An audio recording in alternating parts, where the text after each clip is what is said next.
I have scouted the web for hours trying to find the perfect recipes to share with you guys that are super easy, kind of weird some of them, but some very ordinary and basic and yummy. Breakfast, lunch, a snack, and dinner, and each recipe will only require 3 ingredients. So it just cannot be difficult. Simply pas possible. All of the original recipes will be linked in the description. And without further ado, let's go.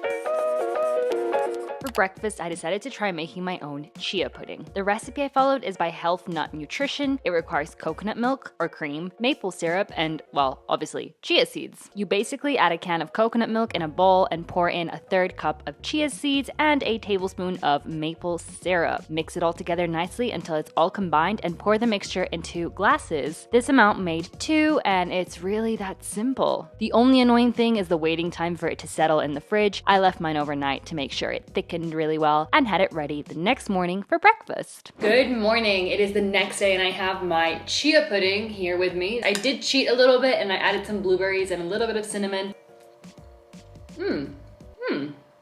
It's pretty nice, you know. Not too sweet. Has a nice texture to it. I really like that. And with the blueberries, you definitely need some kind of fruit to complement it, but I really like it. I would prefer it a little bit runnier, so maybe less chia seeds and less time in the fridge, but I like it. Super fast, super easy, super healthy, super yummy. What more could you want? So for lunch, I want something wholesome, something yummy, and what's better than pizza? Yes, vegans can eat pizza too, in case you were confused about that and you thought we don't eat pizza.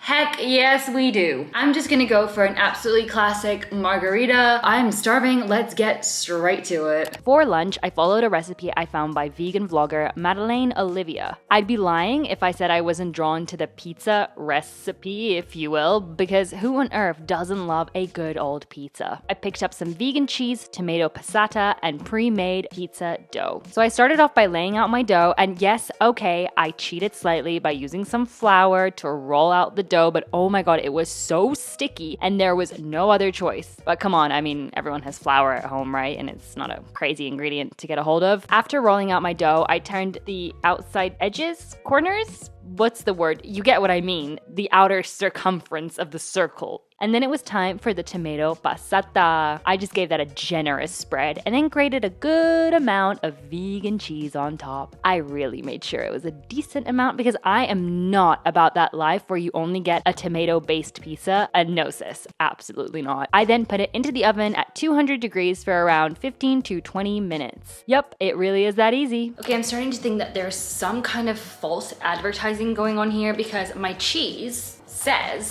that apparently it melts great. But the pizza's been in the oven for about 15 minutes now and nothing's melting great. We're experimenting here together and hi, sweetie. Like, I don't know, but that is not melting so great, not like hers did in the video. It's just not the right cheese, I guess. I'm not gonna lie, I'm a little bit like, I don't wanna say disappointed, that's a strong word, but I'm disappointed, but I have to try it first because sometimes things just don't look that great, but you try them and it's basically changed your entire life. So I'm not gonna judge it before I try it because that's like judging someone before speaking to them. It's not right. You do not judge someone based off of their looks. So you know what, sweetie, you're not the most good looking thing in the world, but you may be the tastiest. Also, I do want to point out that I did get whole wheat dough. I don't know if that does anything different. I have no idea. Honestly, she does look kind of cute though.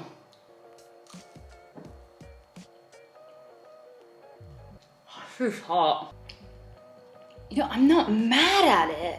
I'm really not mad at it. Like, I've had better, don't get me wrong, but I am not mad. I could have cooked it a little bit longer, but I just didn't want to dry out the toppings. Wow. Obviously, I will say this isn't the healthiest thing. I didn't use the most luxurious ingredients. If you want it to be like actually healthier, you should probably make your dough from scratch because there are a lot of preservatives in this dough to keep it fresh for a long time so you can sell it in the supermarket, obviously. But for the sake of this video, I had to use 3 ingredients, so I just got already made dough. Still not mad at it though. It's got a crunch. So it's around 5 p.m. Yeah, it's around 5 p.m. and I want to make a little snack. So you guys are probably all very, very familiar with Tasty. It is a cooking channel on YouTube and also on Instagram that makes super easy and quick meals. And I don't know how I feel about Tasty generally speaking, but I am excited to try one of their recipes and hope that it actually is tasty. So on today's agenda, we have vegan no flour muffins. 3 ingredients, let's go. I saw these no flour muffins on Tasty, and as soon as I saw peanut butter as an ingredient, I just knew I had to make them. I halved the recipe as it seemed a little bit excessive, so I used 4 bananas only, half a cup of peanut butter, and a few tablespoons of cacao powder. Use a fork to mash up all of the bananas and then mix in the rest of the ingredients. Using a cupcake tin, pour in the mixture into each hole, and don't worry about filling it up to the top. As there is no rising agent, it's literally impossible for the mixture to overflow. This mixture was enough for exactly 12 muffins, which worked out perfectly. I baked them in the oven at 180 degrees for 18 to 20 minutes, and that's it. Okay, I am beyond curious to see how these are gonna taste because they actually came out cooked. They don't smell the best, but it's very hot still. Very creamy. I guess it is banana mainly, isn't it? That's pretty much the base. So if you hate bananas, you're absolutely gonna hate this so much. If you like bananas, it's gonna be a go-to for you. It's not bad, not mad at it. I don't know. It's pretty healthy, I'm not gonna lie. So if you're looking for something healthy and very quick, that's your girl. The more you eat it, the more you get into it. The more you don't mind it, the more it tastes good. I like it. Very random, but I feel like it's good baby food because it's so soft. So if you have a baby or a toddler, whatever, not a baby, I feel like a baby's too, I don't know anything about kids, but a child, I think this is a good one. You know dinner is approaching when I start to look a little bit rough because it's been a long ass day. For dinner, I am doing something very odd. Maybe it's not odd to you, but to me, I've never heard of this before until I found this online. This is hummus, soba, or soba noodles. Have you heard of that before? Because I sure as hell haven't. I am so excited to taste this because it sounds so wrong making hummus into a noodle sauce or pasta sauce, but maybe it's gonna be so sexy. We will not know until we try, so let us try. I stumbled across this recipe by Cheap Lazy Vegan. Love that name. And I was insanely intrigued. Is it soba or soba? I feel like it's soba. Soba noodles with hummus as a sauce? That sounds so weird, but I also really have to try it. All you need is soba noodles, store-bought hummus, or homemade, which is what I did, but obviously that defeats the purpose of it only being 3 ingredients, and some cucumber. A dash of water as well, but we won't count that as an ingredient. I started off by cooking my noodles in some boiling water. This only took about 4 to 5 minutes. I then made sure to drain and rinse them in cold water. Afterwards, I grabbed a tablespoon of hummus and added a dash of water. I mixed the water into the hummus to basically make it more sauce-like and less thick. In the same pan that I cooked the noodles in, I combined the noodles, hummus sauce, and the cucumber. Stir that up real well and serve it in a nice bowl. I would 100% be lying if I said this doesn't look very strange. I will say it was by far the easiest recipe I've ever made. It literally took me like 10 minutes, but not even. It was just because I had to wait for the noodles to boil. Sounds juicy. Smells good. Okay, first of all, they're cold, extremely cold. The recipe did say rinse under cold water. I mean, I do that with my pasta anyway, but maybe I did it for too long because they're very cold.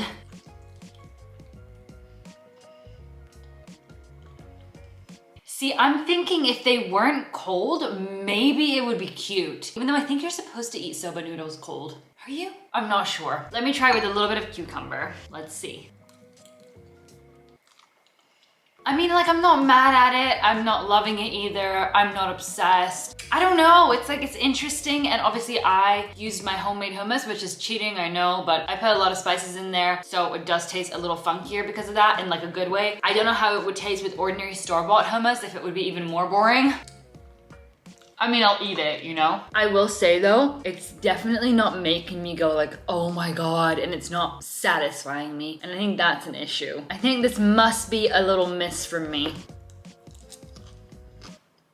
Okay, Okay, before I call it a night, we gotta do dessert. And for dessert, I am going to make an apple strudel. Haven't really had many in my lifetime, so I'm not really sure if I like them or not. Obviously, this is gonna be a super simple one. The recipe didn't give the craziest instructions, so I hope I do this right. Let's just see what happens. This super simple and easy apple strudel recipe is by Elephantastic Vegan. I've never made apple strudel in my life, but it seems to be a pretty popular recipe in Germany, and someone with a German boyfriend should probably crack on and learn how to make a good old apple strudel. All you need is 1 packet of vegan puff pastry. Make sure it's vegan though, check the back, 2 red apples, and some cinnamon. Chop up your apples into thin slices, but listen up. First, you want to peel them. Please don't be an idiot like me and forget this step, as I literally had to peel each slice one by one after I had chopped them all up. I'm a genius. After you've peeled and chopped your apple slices, put them into a bowl and add your cinnamon. I used quite a bit, as I feel like this will be the only ingredient that actually adds flavor, but obviously put as much as you like. Then mix the cinnamon into the apple slices with your hands. When they're nicely coated, it's time to add them into your pastry. Lay out the pastry sheets and start adding apples to one end. Then roll the pastry, and when you get to the end, fold in the ends. I ended up making 3 and baked them in the oven at 180 degrees for around 15 to 20 minutes. Okay, I'm gonna do a quick taste test. I'm actually in bed. I'm watching The Circle, which is this like reality TV show. Let me know if you've seen it. So good. I'm absolutely hooked. And I'm also having a cup of tea. So now all that's missing is testing this apple strudel. Oh, it's hot. It's so hot. Huh? Oh my god. I feel like it'll be really nice cold. I love cold, like desserts. I'm honestly pleasantly surprised. I thought it was gonna be so bland and so boring and so not nice. That's got a lot of flavor. Wow. I thought I wasn't gonna like it because it's not sweet, but I actually like it because it's not sweet. It's actually very healthy, apart from the pastry. I feel like if you made your own pastry, then maybe. I really like it. I'm glad I made 3. I'm gonna head to bed now after I have my little tea from my cat mug. I love this mug. But I hope you guys enjoyed this video. It was so much fun to make. I'm definitely gonna make this a series, I think, and make more of these because it's so interesting to try these recipes out. They don't take long at all, and to see if I like them or not, because if I do like them, it's great. They become a go-to, and they literally require 3 ingredients and take under 10 minutes to make. So I'm kind of sold. As always, give this video a thumbs up if you enjoyed it, because it lets me know that you like these kind of videos, so then I can make more. Don't forget to subscribe if you haven't already. Join the little fam. I'd love to have you here in this wonderful community. And I also have a vlog channel if you want to follow me on there. And for the most regular content, you can check me out on Instagram, because I'm there absolutely daily. So if you want to chat, come to the gram. That's it from me. I'm going to bed after I eat my strudel. I will see you in my next video. Bye.